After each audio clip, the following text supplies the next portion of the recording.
জীবনে অনেক ইফতার করেছি, কিন্তু এভাবে ডালায় সাজানো ইফতার কখনো করিনি। এটাই প্রথম। কোথায় থেকে কিভাবে আসলো এই ইফতার, চলেন সেটা দেখাই। আজকে আমরা ভুকুবাড়ির ইফতার খাবো। এ হচ্ছে ভুকুবাড়ির ওনার, আমার ইফাত আপু। মাশাআল্লাহ, বুটিক্সে হিজাব পরে আপুর জন্য ইফতার নিয়ে চলে আসছি। আমাকে একটা দুরুস্তের পিস দাও তো, ছোট্ট দেখে, হাড্ডি সহ দিও। হ্যাঁ, ওইটাই দাও, ওইটাই দাও, দাও দাও দাও। মাশাআল্লাহ, ইফতারিতে কখনো দুরুস্ত খাই নাই আমি। শুনে খুব অবাক হচ্ছেন, আসলে আমি ইফতারিতে কখনো দুরুস্ত খাই নাই। দুরুস্ত মানে আস্ত মুরগির রোস্ট। চট্টগ্রামের এইদিকে এটাকে দুরুস্ত বলে।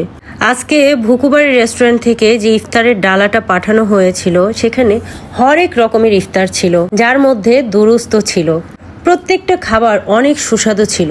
প্রত্যেকটা খাবারের মান এত ভালো ছিল যেটা আমি বলে প্রকাশ করতে পারবো না। ভুকুবাড়ি থেকে দেয়া এই ইফতার ডালাতে কি কি ইফতার ছিল, আমার নেক্সট ভিডিওতে আমি সবকিছুই আপনাদেরকে দেখাবো।